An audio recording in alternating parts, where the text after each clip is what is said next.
presented by Deep Sona Music. कोठा पर तू भैया गे बलिया में चलिया कोठा पर तू भैया गे कलवे के रंगवा मनमा कर तो सारा सो में अइहा गे कलवे के रंगवा मनमा कर तो गेहूं में अइहा गे होलिया में चलिया कोठा पर तू खैया गे होलिया में चलिया कोठा पर सुखैया गे नदी नहर में मिलेला यहाँ हमारे से डलवैया गे नदी नहर में मिलेला यहाँ हमारे से डलवैया गे होलिया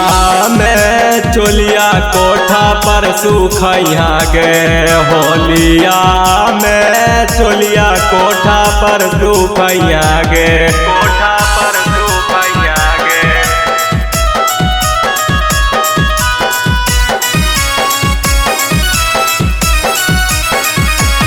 होलिया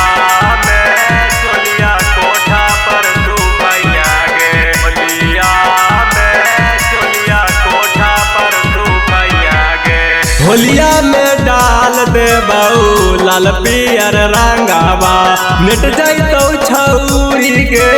तोरो लहंगावा गे तोरो लहंगावा गे होलिया में डाल दे बऊ लाल पियर रंगावा मिट जाइतो छौरी गे तोरो लहंगावा कहियो पतिया तोरा सच सच बतैहा गे कहियो अबही बतिया सचे बतैहा गे होलिया में चलिया कोठा पर सुखैहा गे होलिया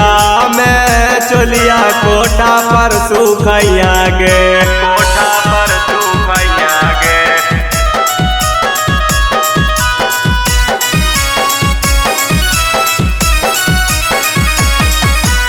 होलिया में चलिया कोठा पर सुखैया गे होलिया में चलिया कोठा पर सुखैया गे विकास धीरे से रंगवा डालैहा गे होलिया में आसो छौरी कामो चलैहा गे कामो चलैहा गे धीरज विकास से रंगवा डालैहा गे होलिया में आसो छौरी कामो चलैहा गे हर फागुन साथे सुतिया फायदा खूबे उठैहा गे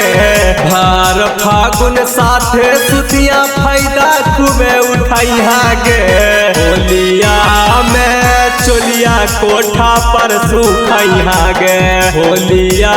में चलिया कोठा पर सुखैहा गे Presented by Deep Sona Music.